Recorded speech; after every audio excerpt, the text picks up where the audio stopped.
Yo, what's up, everybody? How's it going? It is Monday, November 24th. You got us Packing Today show where we talk about packaging today, right? Pretty straightforward. Today what are we covering today? We're covering sustainable packaging. Like, what does it mean? What is it? We'll go through a couple different industries. We'll talk about like what packaging can be in terms of sustainability within different CPG. Today. What? We'll do that today. We'll do that today. That's right. So we got Corey Caveman Connors joining us from Seattle. What's up, buddy? How's it going? It's great. Seattle's wonderful. Nice. I give up. I'm just claiming it for now. Then we got Adam, the Pale Man Peak. Hello. Coming from Utah. Hello. Yeah. What'd you do this weekend? I did a lot of stuff this weekend, actually. I drove down to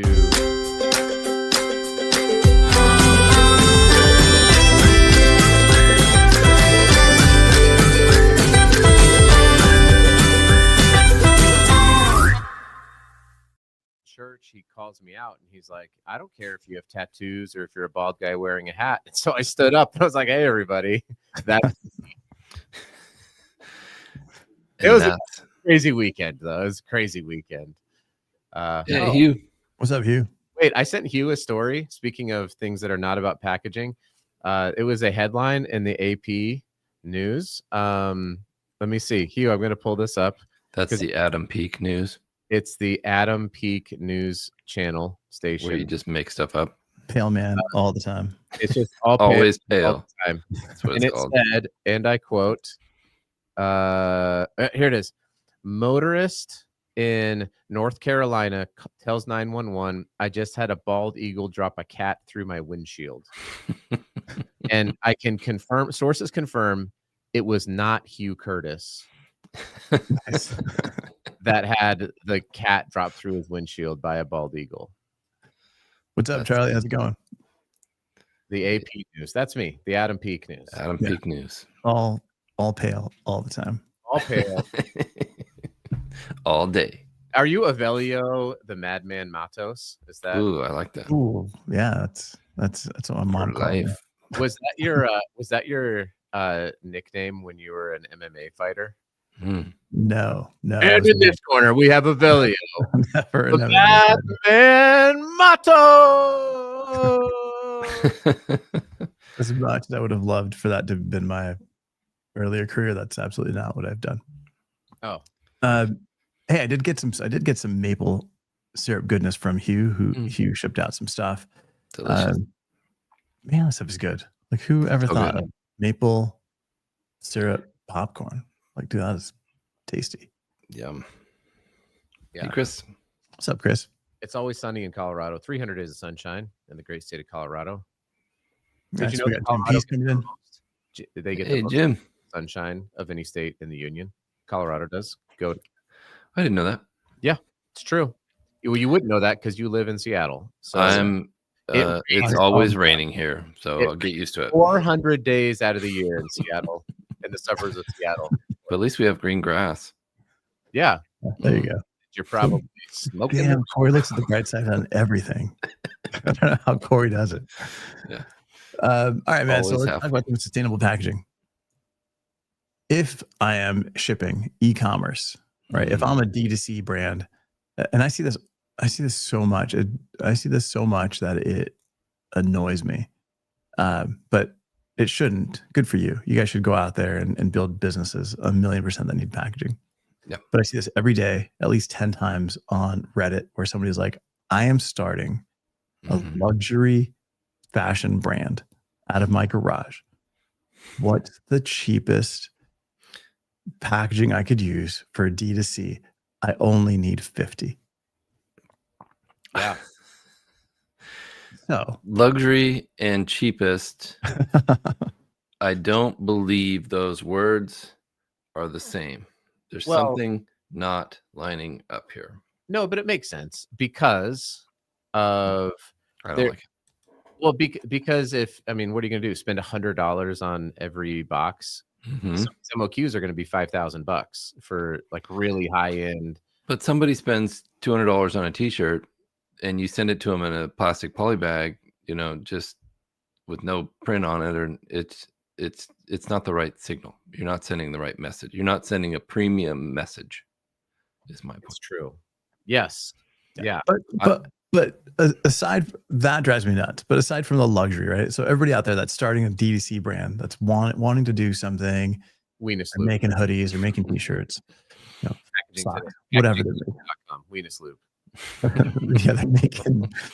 Do you have more left? Or you're out? I pallets. I think I have 5 pallets sitting in my garage. No, I think I have like 3 boxes left. Maybe I am either going to throw them out but people keep buying them. Randos. Donate them to a homeless shelter. Yeah, they have Weenus too. Oh my gosh, I'm not even going to touch that. I'm not going to touch that homeless Weenus joke. But yeah, all right. So like, what should you be asking, right? If you're DTC, let's say you're not trying to do 50, right? You're trying to do whatever the MOQ is, 5,000, 1,000. Right. What's the right question to ask to get to sustainable packaging? I mean, I know that it's in Corey's title, so naturally I'll speak first. Obviously. I mean, I AP have News. AP News coming in. I drive a Dodge Strat. What is the? I think the most important thing is it going to protect your product, and what is the journey of your product? That always there is the most unsustainable thing is return products, damaged products, all of that stuff. So you have to dig into that question first. Not is it pretty, not is it expensive, not is it inexpensive. It's just like, is this going to protect my product? And there's going to be a lot of different things that will do that. So get those options first and foremost. And then from there, Corey Connors. Yeah, it must perform first, always. That's top priority. If it doesn't, it's the least sustainable option. Thank you, AP News, for your insights, of course. Yeah. But then we start to talk about, are they interested in a reusable program? Are they interested in something where they send it back? Are they interested in a loyalty program? Something like that. And if that doesn't spark their interest, then are they interested in recyclable packaging, like a corrugated box or something, a corrugated or a paper-based mailer? Those kinds of things are very recyclable easily, curbside for most people. There still are 50 million U.S. households that don't have access to curbside recycling, but that's improving with EPR. 50 million U.S. households don't have access to curbside recycling. How? From Ryan Smith at Recyclops. 50 million households, not people. 50 million households is like, what is that going to be? 150 million if you take the average of 3%. Well, think about the whole city of it. The whole city of it have a curbside by themselves. The whole city of Atlanta just decided to not renew their recycling. They don't recycle there anymore. So I mean, you think about this. There's millions of people that don't have access to it. But I think, which is why I think some of these reusable programs might be more beneficial. But what can you do with corrugated if you don't have access to recycling locally? You could take it somewhere else. There's burn it. There's other things you can use it for. Burning it is probably not the greatest. Probably not a good idea, but you could put it in your garden. There's other things that people do to use it as mulch and things like that. But I think you need to look at the end of life is the point of all of this. I like what Matt said. I do send a lot of people. Saloni and Kyle do a great job at Eco. They're great. They're not like sponsors or anything. It's just they do a lot of really, really good stuff. And that's especially for smaller e-commerce D2C brands. I find that they can do like one color pad printing in-house. So if you want to customize it, but you don't want to buy all the plates or set it, they have some processes there. So they've done a very, very good job there at Eco Enclosed. So shout out to Saloni and Kyle. But I also agree with with Kmore here, right? So for small quantity stuff, you can go on a website and buy boxes, right? You can go to Uline or Boxery or any of these companies that just sell standard blank boxes, white or craft.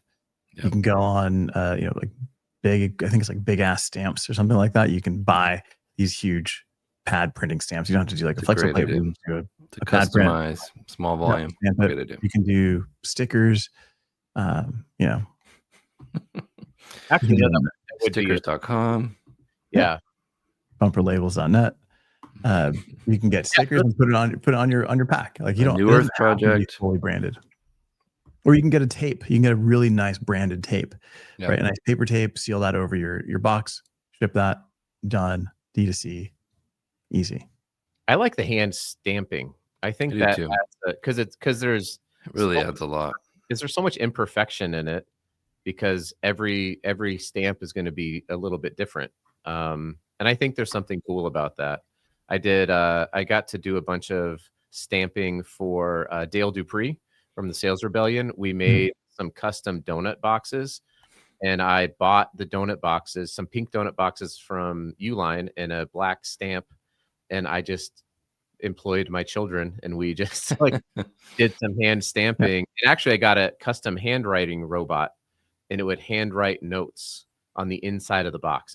It was crazy. It was a fun project. Nice. What all right, so that's D2C.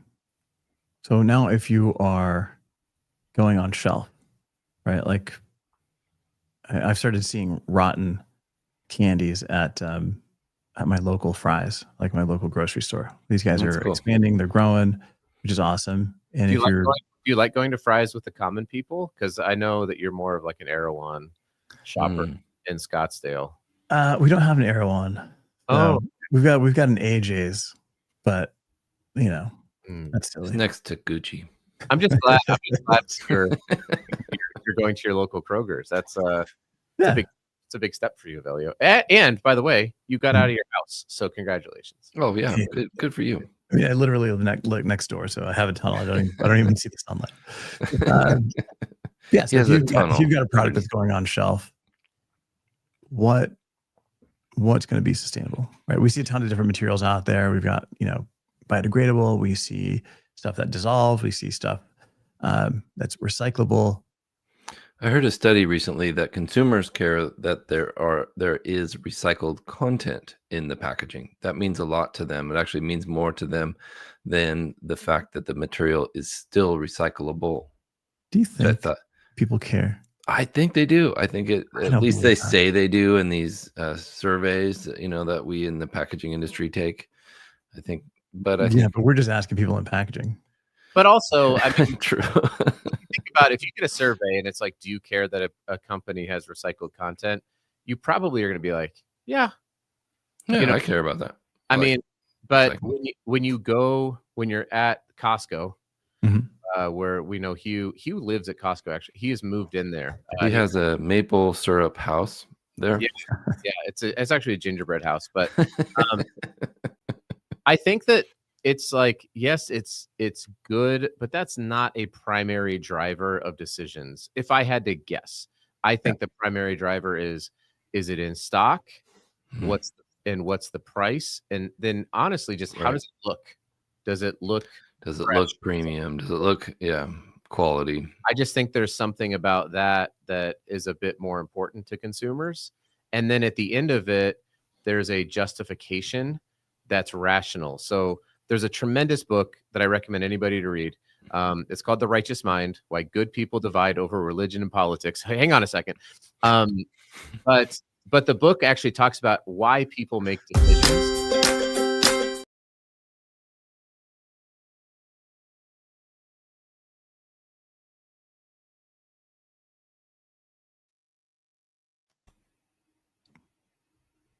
Intellectually. So post-consumer content, or is this recyclable? It's not an emotional, it's a rationalization that happens after they've emotionally connected. So I actually think packaging design, going back to what Avelio does, the structure, the look, the feel is going to have a much greater impact than what's written as the PCR content, or even I think that is subsequent to the ingredients. I think people look at ingredients before they look at consumer PCR stuff. I think we're getting a little bit away from Avelio's question, though. He asked what is actually sustainable, not what the consumer thinks is sustainable. So, Yeah, but if the consumer doesn't buy your product, or if they're not Yeah, motivated, but consumers are not buying it because it's recycled content. I don't buy that at all. Mhm. I will not buy that for $1. When it's a tough sell to Right, believe if that. you're- Right. if it was all about sustainability on the consumer side, making the decision to purchase because it's got PCR or it is recyclable, we wouldn't see so many mixed material stand-up pouches taking over every single shelf. Right. Right, like that stuff is difficult to recycle. Consumers can't tell if it's monomaterial or not. They don't know. They don't care. They're going to throw it It's away. all about cost, unfortunately. So when you're talking about that, when that's really the obstacle that as a brand you're trying to overcome, what is the more sustainable decision to make? is You our spend sound more? And by the way, Charlie said our sound is off. So Yeah, our sound went off when the intro kicked on because you were started talking about something else. It's your fault. Politics. Yeah, let me. Let's talk more about that.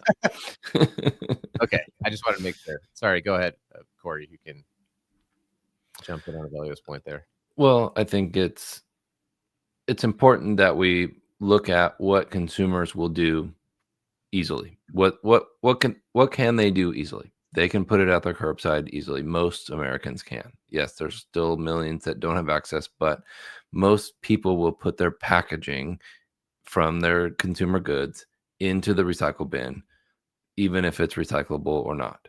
And that's a problem. So I think brands should make packaging that is recyclable, in my opinion. Yeah. If possible. I think if possible, right? It's not, if you're in a stand-up pouch and your only or option drop off is a mono material versus a mixed material, but the mono material is going to degrade your shelf life or the consumer, because some of that stuff is really stretchy.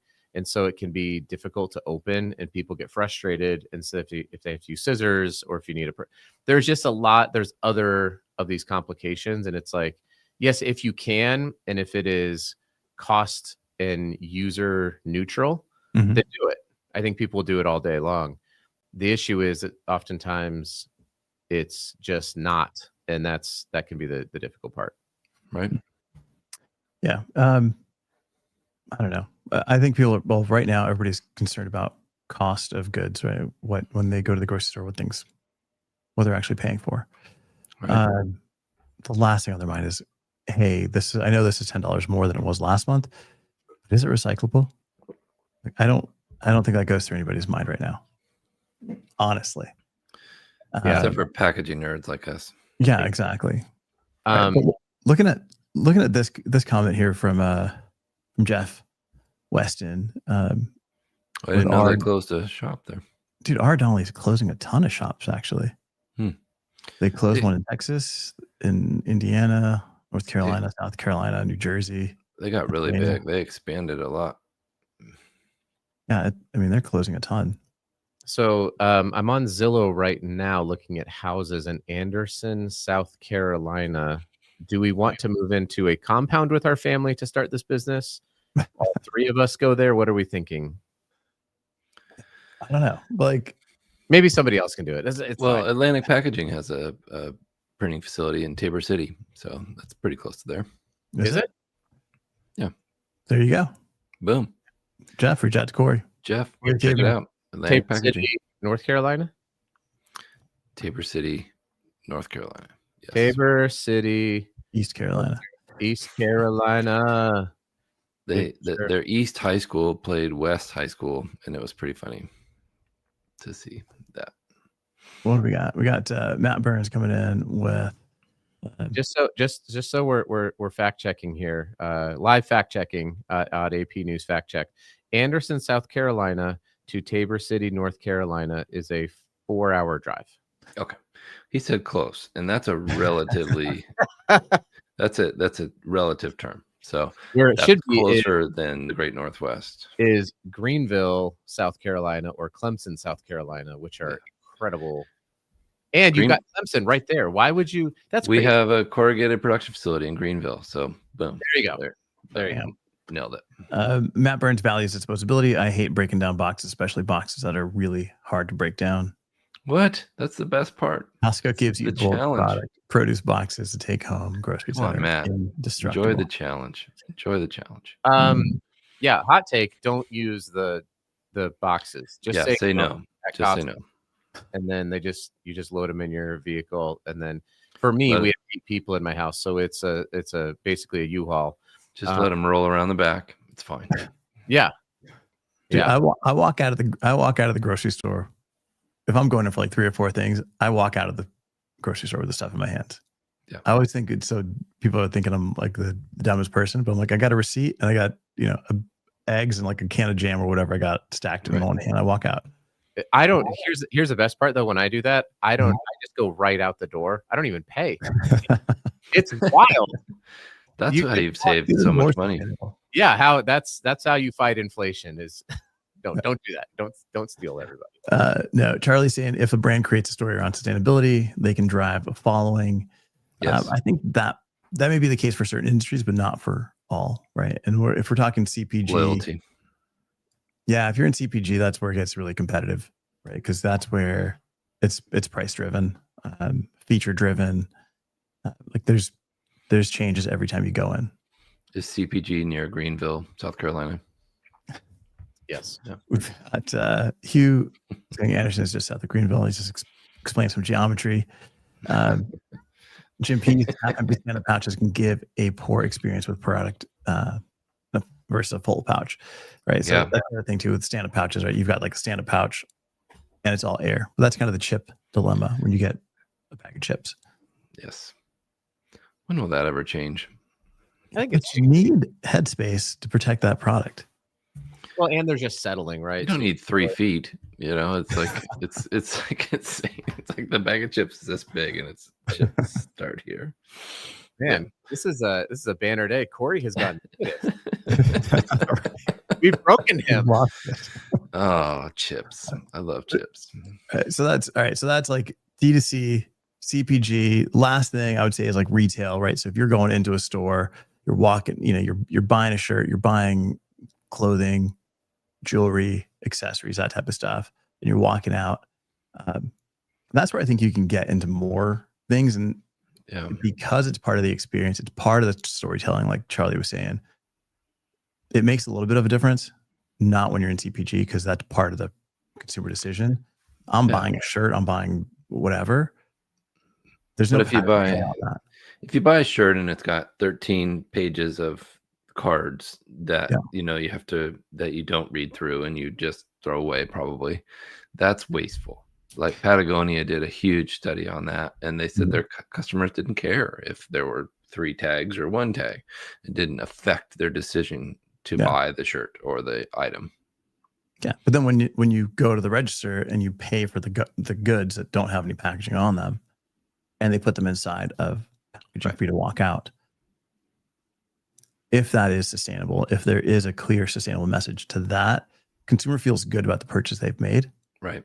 And they feel good about the packaging. When you said that this, is so different from a stand-up pouch at the grocery store. I like thinking the same. What you've said about retail bags, how it's like a status symbol and people feel good. They walk around the town with them, or they walk around the mall, or they keep them, they buy them. There's a market for bags because people will put them behind their computer or cameras to, right. It's a thing. It's a thing. Yeah. So, even like, oh, there's your local. Yeah, even like this. But where you've got a knitted paper handle and you've got a recycled black paper that's dyed, no printing, and then you've got just a really clear one color print. A really clear message that says, "I'm better than you," and I know it. Yeah, I can carry my lunch in here. Someday you could buy this. I put my McDonald's in there. So I don't know if you've ever covered this topic, but is selling mass market retail more sustainable than direct to consumer through e-commerce? In the sense that Great question. If you can take a lot of products, right, and bulk pack them, even if they're already in retail packaging, but the freight costs are going to be significantly less than sending them all out from a distribution center. They go to one place, somebody goes there, they pick up a whole bunch of stuff, and then they go home.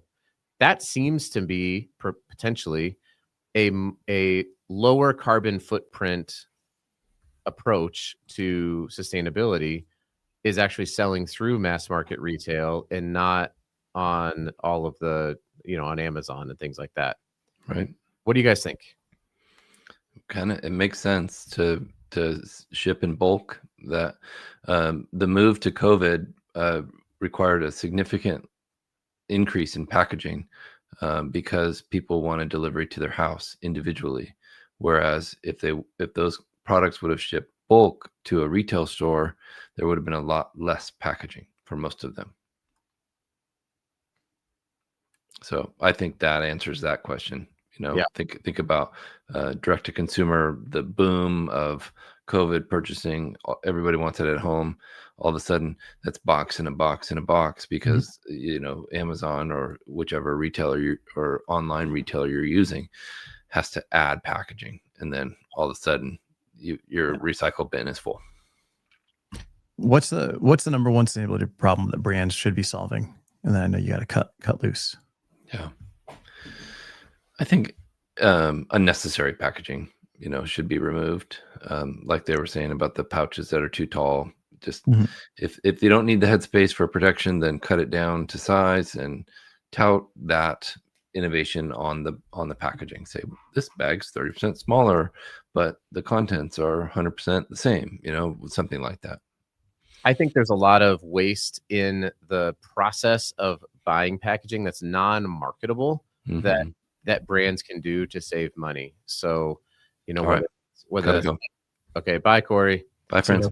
But whether that's lightweighting or changing up materials from one material to the next, or forecasting a little bit better. There's just so much waste that happens in the process, and a lot of times that waste is driven by brand decisions. So one example I would have is like a tight color gamut on specific brand colors. I don't think brands, if people don't care about sustainability claims, they definitely don't have spectrophotometers when they're at the store shelf looking at color deltas. And the amount of waste, like I notice this now running a manufacturing printing company, the amount of waste that is generated because a company says this has to be within this delta tolerance is a lot. And so there's those things that I think brands can do to be more sustainable and save money.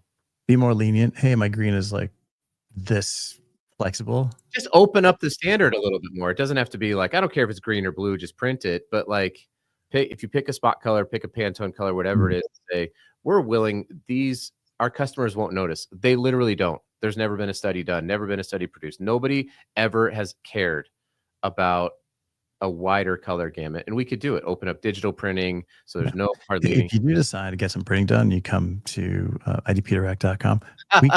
We care about your color. We do it. No, I mean obviously we do it, but it's just Peak apparently does not care. It doesn't matter. It doesn't matter who's printing it, right? The tighter your color tolerance, the more waste you're probably going to generate. Absolutely. So, Absolutely. Yeah. Well, are we meeting again on Wednesday? Are we going to do it? Is that Thanksgiving? Do we give thanks on Wednesday? No, we give thanks on Thursday. All right. So we'll do Wednesday. We'll see you guys Wednesday. Thanks, man. Good show. Yeah, that was great. Get ready for questions on Can we solve it?